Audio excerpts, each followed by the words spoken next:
No one knew where the boy came from, not his true origin, not his real name, not even how or why he had ended up on Earth.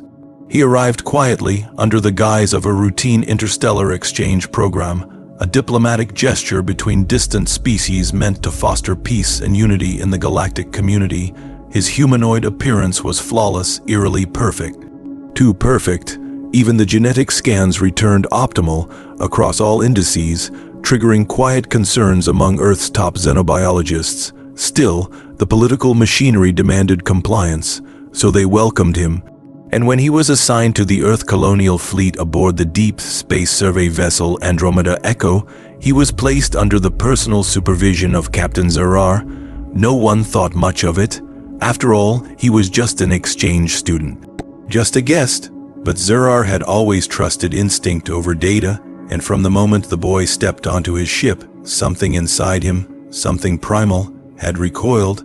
The boy smiled too often, observed too quietly, spoke only when spoken to, and even then with unsettling precision, as if mimicking language rather than speaking it. He never ate, never slept, never blinked. The crew adored him as if drawn into some gravitational charm they couldn't explain.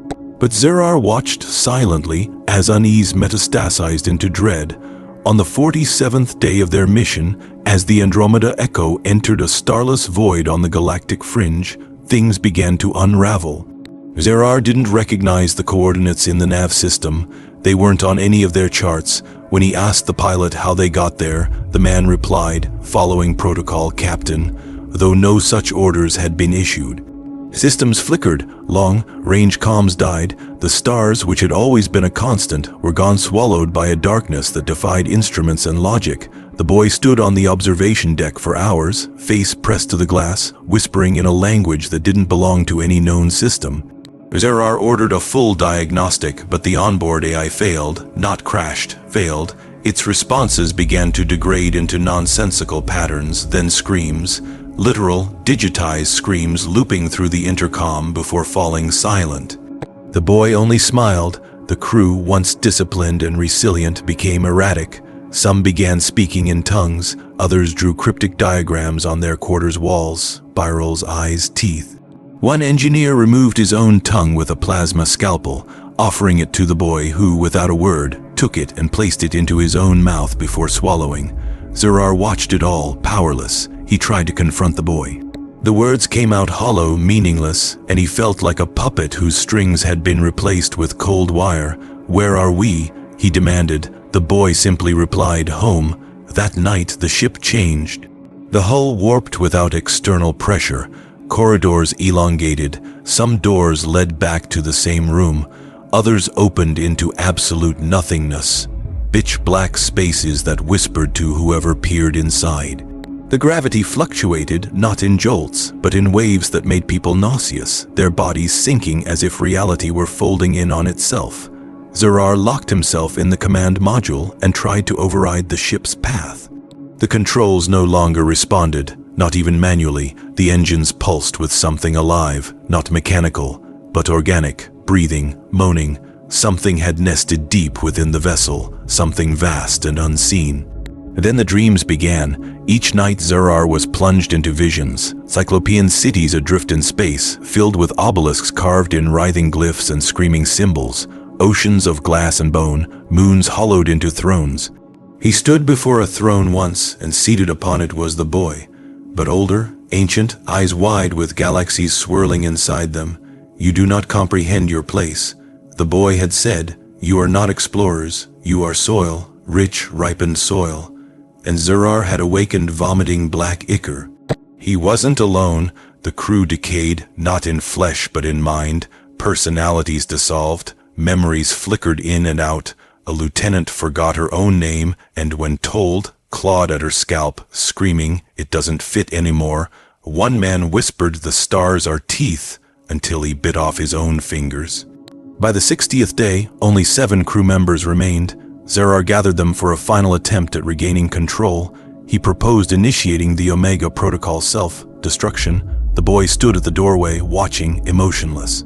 Zarrar aimed a blaster at him. It clicked empty. He hadn't brought ammunition. None of them had. They all forgot. The boy stepped forward. The remaining crew dropped to their knees as if gravity had multiplied. The floor pulsed beneath them. From the boy's mouth came a sound, a note so low, so ancient, it bypassed the ears and vibrated directly inside their bones. Zarrar's vision tunneled, and then everything stopped.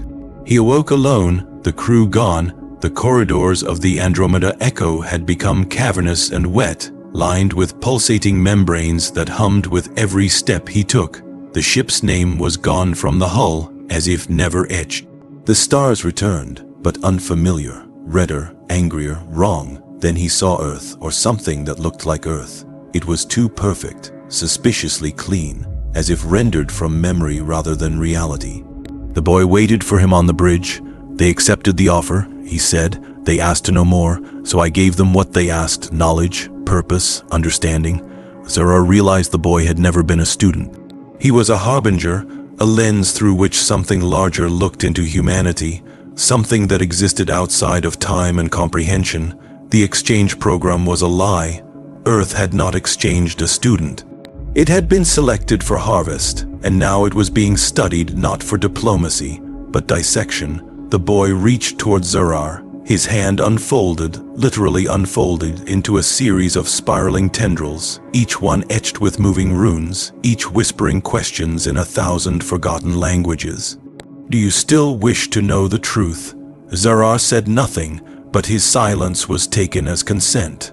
The boy touched his forehead, and Zarrar remembered everything, not just his life, but all lives, all iterations of himself across branching realities.